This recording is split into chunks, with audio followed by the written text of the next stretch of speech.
अस्सलामुअलैकुम फ्रेंड, मेरा नाम हारिस हैदर है। आज मैं आपको बताऊंगा थ्योरी ऑफ ऑटोमेटा में डीएफए कैसे बनाते हैं क्वेश्चंस की मदद से, और उसका स्ट्रिंग कैसे बनाते हैं और उसकी लैंग्वेज कैसे बनाते हैं। कुछ दोस्तों ने मुझे कहा था लैंग्वेज और स्ट्रिंग बनाना सिखा दो, तो इसलिए मैंने ये ट्यूटोरियल बनाया है। ठीक है भाई, मेरे पास स्लाइड्स के क्वेश्चन है, मैं वही इस्तेमाल कर रहा हूँ क्योंकि टीचर उसी हिसाब से पेपर बनाएंगे ना। ये हम टीचर की स्लाइड का पहला क्वेश्चन है, फॉर ऑल स्ट्रिंग कॉन्स्ट्रैक्ट। ये सिग्मा साइन जो है ना, इसमें स्ट्रिंग्स आते हैं ए। अब a string is equal to A comma B, है ना। कॉन्स्ट्रैक्ट डी एफ ए, मतलब डी एफ ए बनाए that accept all string with exactly one A, जिसके अंदर जो कि एक स्ट्रिंग एक्सेप्ट करो जिसमें एग्जैक्टली वन ए की ट्रांजेक्शन हो रही हो, सही ना। अब हम डीएफए बनाते हैं, सही ना। डीएफए बनाया हमने, एक स्टेट यहाँ बनाई और ये दूसरी स्टेट बनाई, है ना। अब स्टार्टिंग स्टेट को एरो से रिप्रेजेंट करते हैं और एंडिंग स्टेट को डबल सर्किल से रिप्रेजेंट करते हैं ना, सही। अब क्या सवाल क्या है, exactly one A with exactly one A. तो ट्रांजेक्शन में एक स्टेट से दूसरी स्टेट पे कोई ना कोई ऐसी ट्रांजेक्शन होनी चाहिए जिसमें एग्जैक्टली वन ए जा रहा हो। अब ये सिंपल सी डायग्राम मैंने बना दी ताकि आसानी हो। मैम ने भी यही बनवाई थी तो वही छाप लें, समझ लें, सही ना। अब इसमें मैं लूप भी लगा सकता हूँ। अब क्योंकि इसमें बात हो रही है एक्सेप्ट ऑल स्ट्रिंग, तो ऑल स्ट्रिंग की बात हो रही है, तो यहाँ हमारे पास स्ट्रिंग में बी भी है, तो हम यहाँ पे एक लूप लगा सकते हैं बी का, सही। या इस पे लगा लें, ए स्टेट इस वाली स्टेट पे लगा लें, या उस पे लगा लें, या दोनों पे लगा लें, एक ही बात है, सही ना। तो अभी यहाँ पे बी का जिक्र ही नहीं है, तो मैंने दोनों पे लगा दिया कि कितनी दफ़ा बी ली। अगर एक पे लगाऊंगा तो फिर ये भी एक ही हो जाएगा। नहीं, वैसे लूप है तो फिर ये चलता रहेगा नंबर ऑफ टाइम, सही।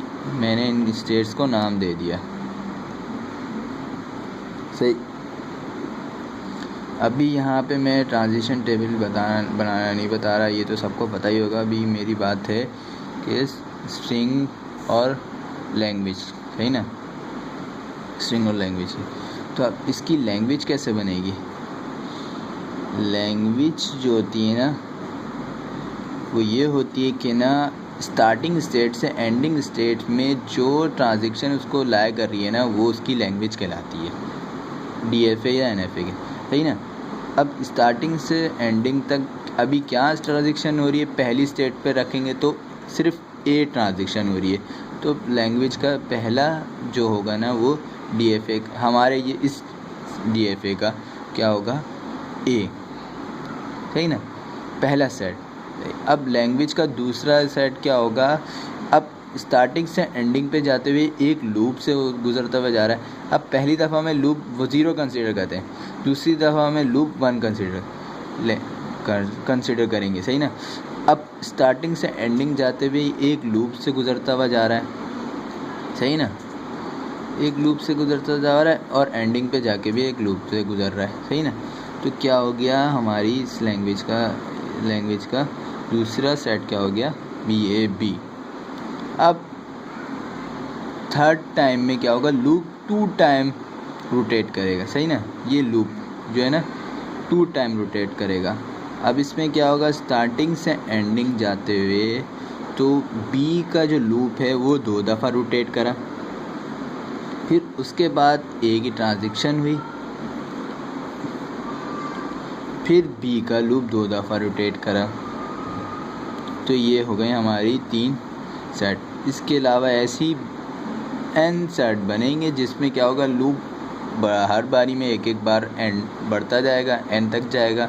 क्योंकि ये फाइनाइट ऑटोमेटा है तो इसमें n तक जाएगा। अगर इनफाइनाइट होती ना तो फिर इनफाइनाइट तक जाता ये लूप, सही ना, क्योंकि ये फाइनाइट ऑटोमेटा है, सही।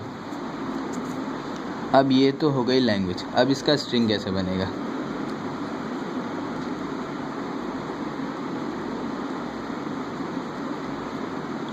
सही। अब इसका स्ट्रिंग ऐसा बनेगा, सवाल के मुताबिक क्या है, सवाल एग्जैक्टली वन है, तो हम एग्जैक्टली 1A लिख देंगे एक स्ट्रिंग में, है ना भाई। फिर उसका बाद क्या है, एक्सेप्ट ऑल स्ट्रिंग। तो एक्सेप्ट ऑल स्ट्रिंग में बी का भी जिक्र हो रहा है, तो बी। अब बी का ये जिक्र नहीं कर रहा है कि कितनी दफ़ा हाँ एक्सेप्ट कर रहा है, तो इसलिए बी के ऊपर स्टार आ जाएगा, स्टैरिक आ जाएगा। स्टैरिक मतलब एन टाइम। इसमें एन 0 भी हो सकता है, मतलब बी 0 भी हो सकता है, बी 1 भी हो सकता है, बी 2 भी हो सकता है, ये बी 3 भी हो सकता है। ये इस सवाल का लैंग्वेज है, नज़र आ रहा है, और ये इसका स्ट्रिंग। क्वेश्चन नंबर 2, ये है साइड का question number 2। For sigma construct DFA that accept all string with more than 3A। ये थर्ड क्वेश्चन खोल दिया मैंने डायरेक्ट, चलें थर्ड क्वेश्चन लिख रहे। क्या करना है, हमें एक ऐसा DFA बनाना है जिसमें ऑल जो कि एक्सेप्ट कर रहा हो 3A से ज़्यादा ना, है ना, नो मोर देन 3A। तो हमने एक स्टेट बना ली, हमने स्टेट्स बना ली 2 3 4, है ना। ये स्टार्टिंग स्टेट है, हमारे को 3A की ट्रांजेक्शन करनी है, नो मोर देन 3 लिखा हुआ है ना। एक ट्रांजेक्शन हो गई, दूसरी ट्रांजेक्शन हो गई, 3 ट्रांजेक्शन हो गई। अब किसकी ट्रांजेक्शन करनी है, ए की ट्रांजेक्शन करनी है, ए। अब एक्सेप्ट ऑल स्ट्रिंग की बात आ गई है ना, तो यहाँ पे बी की भी ट्रांजेक्शन होगी। अब ये नहीं बताया कि कितनी दफ़ा ट्रांजेक्शन होगी, तो इसलिए हमें खुद एजम्पशन करनी होगी बी कितनी दफ़ा। हम कुछ भी कर लें वो हमारा करेक्ट कंसीडर किया जाएगा। अब एंडिंग स्टेट को डबल से बनाएंगे, सही। मैंने यहाँ पे अकॉर्डिंग टू हमारी मिस के मुताबिक ऐसे कुछ इसका DFA बना था, कुछ भी हो सकता है। आप खाली पहली वाली ट्रांजेक्शन पे बी रख दें, या दूसरी वाली पे खाली रख दें, या फिर सब पे बी लगा दें, कुछ भी कर सकते हैं, क्योंकि बी का हमारे को बताया नहीं गया है ना कि कितनी दफ़ा एक्सेप्ट किया। अब इसकी लैंग्वेज ऐसे कुछ इस तरह बनेगी।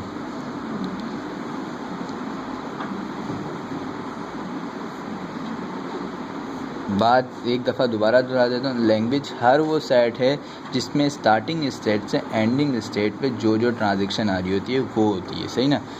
अभी पहली दफ़ा में क्या होता है, बी जो लूप जो होता है ना हमारा फर्स्ट स्टेट में, लूप 0 कंसीडर किया जाता है।